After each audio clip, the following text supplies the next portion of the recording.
I'm Mark. I'm a senior lecturer at King's College London. I'm programme lead on one of the distance learning programmes here, and alongside that, I work with Professor Edmund Snooker-Bark on the English and Romanian Adoptees study. Hi, I'm Sarah Johal. I'm the National Adoption Strategic Lead, and I work with the 32 regional adoption agencies.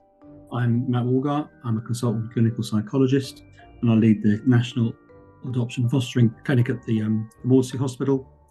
And I'm also an attachment researcher by background, so I'm going to have my attachment hat on as well a bit.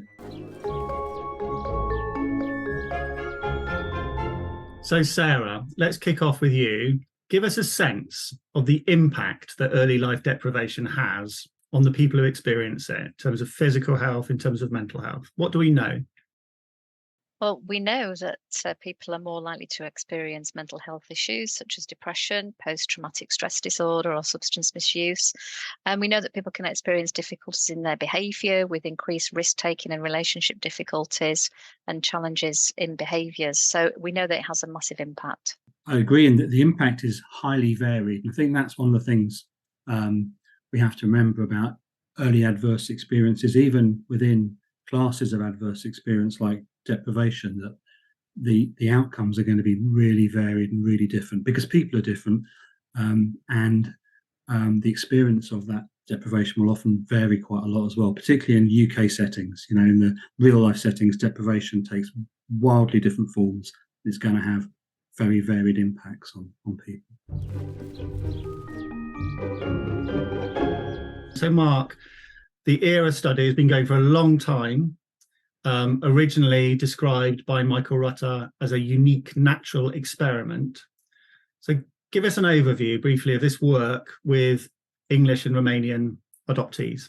So this study kind of came along at the end of the Ceausescu regime in Romania, and people might remember at the time that the BBC went in and found orphanages with lots and lots of children in it in incredibly appalling conditions. And the humanitarian response to that was massive, and lots of people went over to Romania with the intention of adopting a child and bringing them back to the UK. And what we've done since that's happened has been to follow the psychological development of those kids, and a UK group adopted from within the UK, largely around birth, who hadn't experienced any kind of deprivation, so that we could very clearly disentangle the long-term effects of this early, severe, prolonged deprivation.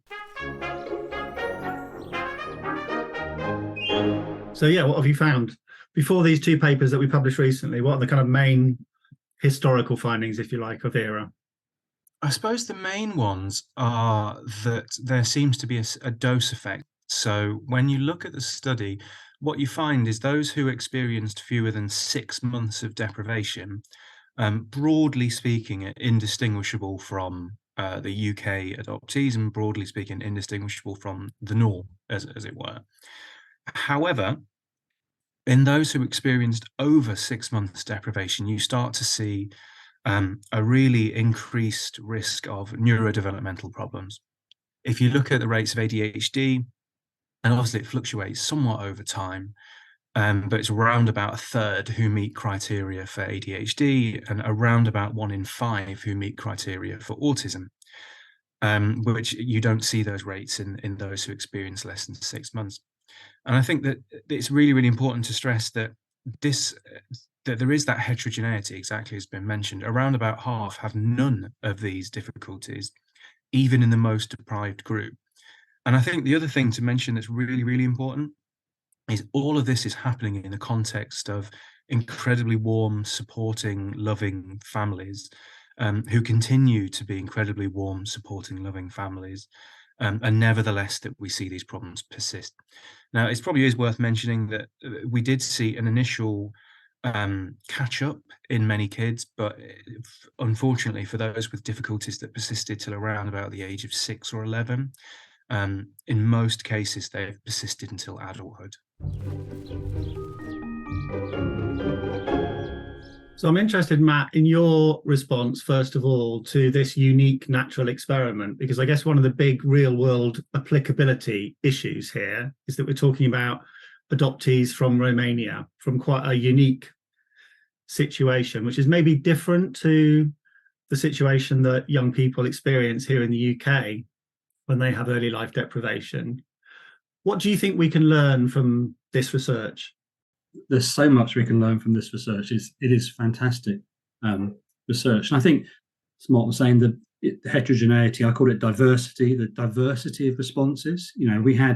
These were children in a particular period of time in a particular setting in which their adversity was relatively not controlled, but similar. And yet there was still this huge diversity of outcome. As Mark says, the context was quite different for them growing up in the UK because they had these very committed and compassionate, loving families. Super normal adopted families tend to be super normal families, so they really got a good dose of good experience. And yet still there are some children with problems, but there's this huge diversity in presentation and interestingly different profiles of recovery as well. I mean, in the 2017 Lancet paper, there's a lovely quote about how no two affected children were presenting with the same clinical profile over time. And I think that's what we need to learn. We need to learn that young people exposed to early adversity, which is hugely diverse in its form, are likely to present very differently from each other and very differently over time, and also the possibility of recovery.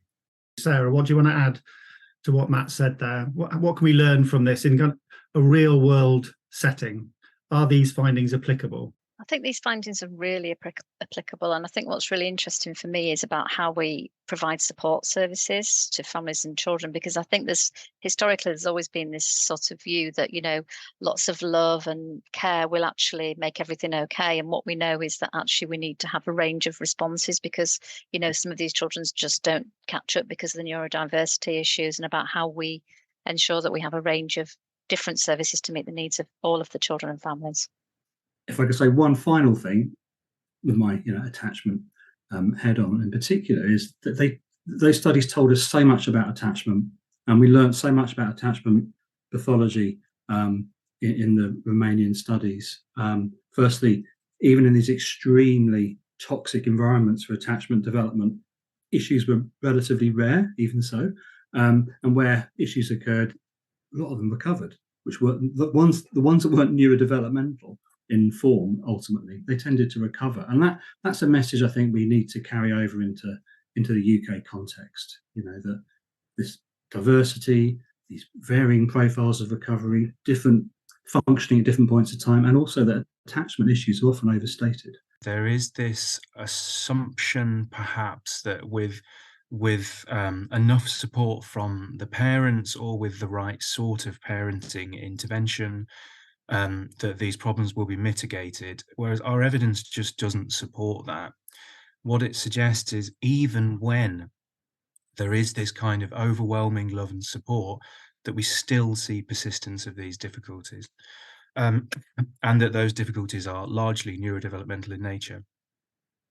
And I have to say, like Matt, my background is in attachment. I've got my PhD was in attachment. But that said, it's been very, very difficult to isolate any long-term outcome that had to do with whether the children were securely or insecurely attached in the adoptive home. And actually, when you look at those early papers around the age of 4 and 6, it was very, very normal for those kids to become securely attached to their parents, and whether they did or not isn't the driver of these later difficulties that we've been able to find. In contrast, when you look at, one thing that I probably should have mentioned is in young adulthood, there's a huge spike in emotional problems, so anxiety and depression. And if you look at the self-report measure, it's almost half who meet what would be a DSM equivalent for depression and anxiety. And that seems to be really driven by these neurodevelopmental problems and, the functional and social outcomes that are associated with them. So I guess that's kind of the key takeaway, is that this isn't to do with, bond formation. It's neurodevelopmental. Absolutely, completely confirms what we've been seeing, I think, in terms of the children and families that come to us for support. And it's kind of reassuring in a way, because I think people often blame themselves and feel that actually I haven't done the right thing, or I haven't done it well enough, and therefore it's them, they've failed.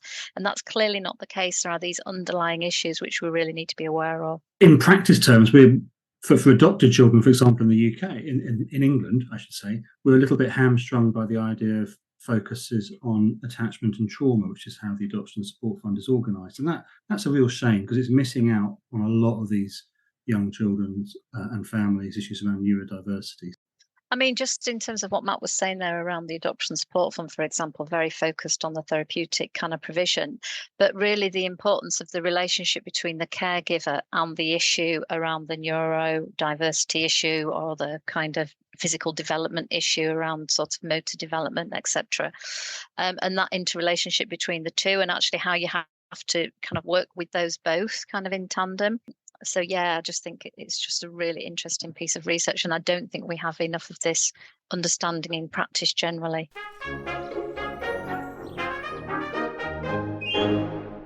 Okay, so let's move on and talk about the new papers. Mark, give us a brief summary of the questions you tried to answer with these two new studies that have now been published. So one's looking at service use experiences, and the other is looking at the issue of becoming a parent. And so the service use, we published a paper that feels like forever ago, back in 2016, with a focus on ADHD. And what we found was around about 40% had at least seen their GP or some mental health professional. But nevertheless, their outcomes didn't seem to improve, which is, kind of not what you would expect. You would obviously, that's the point of seeking help, is that it might improve those outcomes, but we didn't see that. So we did some qualitative work interviewing people about their experiences, essentially. So, what happens when you go to your GP, what happens when you go to your therapist, those sorts of things. And the second paper, and if you look at the evidence on this, it's kind of surprising how little evidence there actually is on the experience of becoming a parent, with a history of adoption in general, but certainly with a history of early adversity. There's some concern around things like intergenerational transmission, but nevertheless, it's an incredibly under-researched area, so there wasn't much to guide us there. So we interviewed those who'd gone on to become parents too, to see what that had been like. I guess the main points from the service use paper were largely that these needs continue into adulthood. That the adoptive parents themselves are still responsible for providing huge amounts of support, kind of often day-to-day support. And again, like I say, this applies to a minority, but it's a substantial minority, and the difficulties they experience are noteworthy. But one of the challenges that was raised is just communicating with service providers about what the issues are. And it seemed to be that when people mention that a history of adoption or a history of adversity, that people kind of think about those difficulties with a slightly different hat on and start interpreting them as, trauma or, an attachment issue. Whereas if you actually took on face value what people were describing, then they're not really like that. They're just describing kind of, for instance, very typical adult ADHD. So difficulties in, remembering where you need to be, organizing independent living, those sorts of things. So a lot of challenges with getting kind of the right support, but nevertheless, there were reports that when people were able to break through those barriers and get the right support, that they did benefit from them. Now, I think that's probably an important point to mention. But in terms of the paper that looked around becoming a parent, again, for some difficulties, for most, no difficulties at all. And those difficulties seem to be around things like navigating risk, for instance. So accidentally or inadvertently putting your child in a risky position or a risky context, and then kind of not thinking through that might, there might be a risk of harm and those sorts of things. And we found that in roughly 20% of cases, in the most the ones with the history of the longest deprivation, that there were care proceedings. And what that often was in-family care arrangements. So it was often the original, grandparents, now the original adopting parents, who were providing quite a lot of that day-to-day support. And at the same time, and I think this is really a beauty of qualitative research, alongside that, massive positives associated with becoming a parent. For many, this is the first time that they've had a relationship with a biological relative, and that was huge.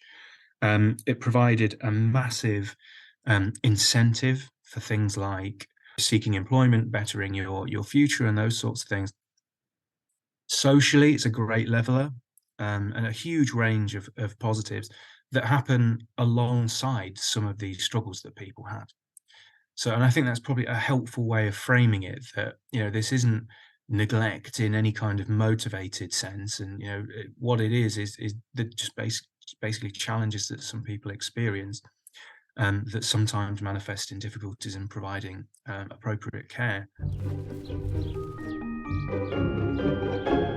So with this service use paper specifically, do you think there are any implications for people who are working at the front line in how they could change their practice? Understand difference and diversity. Understand that, we know from the science, loads of science, that people are likely to be different, having had negative early experiences, which themselves are highly diverse and varied in real life settings. So if we accept that someone who is adopted is likely to be vastly different from another child or young person or young adult who's adopted, then we're going to be more able to get in and do these individual formulations that Mark mentioned earlier. So that would be one practice thing. The research really speaks well to that, and the young adults' experiences of services I thought was really powerful.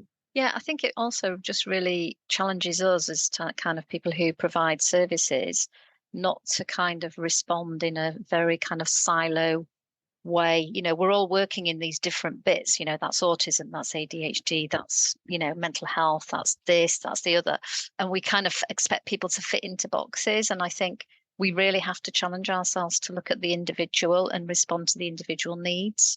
As Matt says, that's really important. One person can be very different from another, but people see them as one in one box. So I think it challenges us all, not only practitioners, but people who actually provide services. And bear in mind that these papers cover the period from age 15 to around about mid-20s, and which obviously covers that transition to adult care. The expectations placed upon a person the day they shift into adult care change dramatically, and the level of involvement that the parent has changes dramatically. And what people would often describe is when they transition to adult care, it was, you have to get 2 or 3 buses to get to your appointment. And for somebody with ADHD, that, might be on average more difficult than, somebody without. But where appropriate and possible, had the parents been involved, they could have made that process so much smoother and been able to fill in some of the gaps and try to explain, what some of the difficulties are, what the barriers might be, what might help, those sorts of things. So I guess, where possible and appropriate, involving parents more in, at least in that transition to adult care.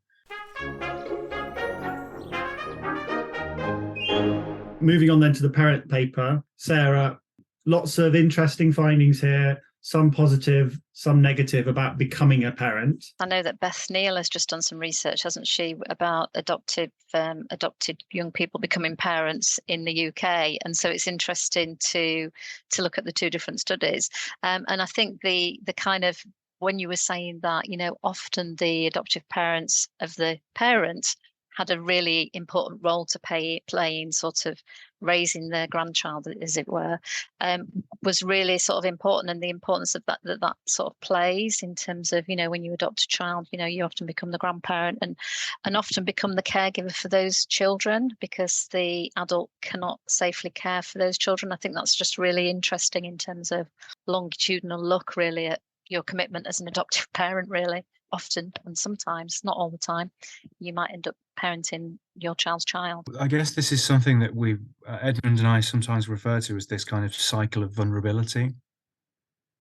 So for some, and obviously, as we keep saying, this all applies to a minority of people who've been adopted, but early childhood, that bond forming, those sorts of issues is one cycle of vulnerability, but the transition to adulthood seems to be, and exactly as Sarah's mentioned, you've got Beth Neal's research, that the transition to adulthood seems to represent a second cycle of vulnerability. So I guess at a minimum, just to acknowledge that. But I think one thing that was quite loud and clear from the families themselves is that, and bear in mind, this is all in the context This is all in the context of spending years trying to get help for these difficulties and struggling to get help. And then those same difficulties, it seems, being associated with difficulties in parenting, and the response to that in terms of social involvement was experienced as really, really very punitive. And all along they're kind of saying, I just need help. And that wasn't the response that they got, that they felt that they were being punished instead. For the group who had difficulties, they're not intentionally harming their children, they're not intentionally doing anything. These are loving, warm parents that, want everything best for their child, but they're struggling to provide that. So the correct response to that, to me, seems to be to provide support to enable them to do that better, rather than a punishment for them. No, I just think that's a really interesting thing that you were saying there, Mark, because I've heard that from adoptive parents who are caring for children who have been very traumatized in their early life, and we hear that from them that they're now teenagers. And I think one of the challenges is what support actually helps, and trying to find out what really helps is actually a golden nugget I'd love to find, because it seems like it's lots of different bits of help and really kind of being alongside people, helping them through that journey. And I think it'd just be really good for us to really think more about, so what does help? And I know you have to tailor that to the individual, which is really important. Parenting, when it's problematic, seen to be problematic, gets pathologized. That's a huge issue. And it's true for birth families on the edge of care. It's a real problem that people start looking at it in certain contexts, perhaps in social care and safeguarding contexts, in terms of capacity. And this is the blame, isn't it? It's like, is this parent good enough to look after this child? And actually, much more helpful to think about what the challenges are for that parent. And for these young adults in the study, it was largely their issues to do with neurodiversity and their planning, their executive function, the inattentiveness. And there are things you can do to support that, but it's actually very difficult to do that as a service. I'm wondering what your thoughts are on what next. Where does this leave us in terms of the big uncertainties? People often talk about training needed, and I think one of the things we don't need in this area is more content-based training on various things. You said this at the beginning of the podcast, actually, that sometimes the uncertainty is the message. And I think if we could teach people more about how to process and deal with, in a system level, uncertainty, because that is the reality, we might be better able to fit services to children and families in a way that's meaningful and evidence-based. But it's quite hard for a service to deal with uncertainty and difference and diversity. It's much easier to lump everything under one umbrella or another. Yeah, I'd completely agree with that, Matt. Kind of that uncertainty, but also just that relational approach, kind of really listening to what people are saying rather than making assumptions and about the problem or the issue. But I think the other thing that occurs to me is whether we can look at some more research around the underdeveloped sensory system and the kind of developmental. And I was thinking about some of those children in your original study, Mark, and around the fact that those children hadn't been able to have the opportunity to undertake some of their kind of developmental stages that they need in order to just manage their sort of physical well-being in their own body and be happy in their own body. And I'm really interested in that area. I don't think it's very well researched at the moment. I know it's fairly new and emerging, but I think some of that might actually assist with some children actually maybe who are presenting as neurodiverse but might not actually be. The different groups of people that we have within the study, with the UK group who were adopted, like I say, basically at birth, no history of adversity whatsoever. And then you have the group who were in orphanages. So it is a really good question of where UK adoptees on average fit in between those two groups. Nobody really knows the answer to that at the moment. So I think that's probably a really important question. But I guess just to echo what others have been saying, it's more complicated than it seems, but in certain ways it might be more straightforward than it seems. I mean, I'm struck by an example of one young person in a study who, in their early 20s, presented with what just seemed like very normal depression, and it was instead told that they have an attachment disorder, which it seems like a fairly unusual thing to diagnose somebody in their 20s with. So clearly it's more complicated because that whole thing's going on. But actually what that person just said is that they've got depression. So, perhaps we should listen to that. So yeah, I think that there is obviously areas of complexity to this, but maybe there's more we can do to just listen to people better.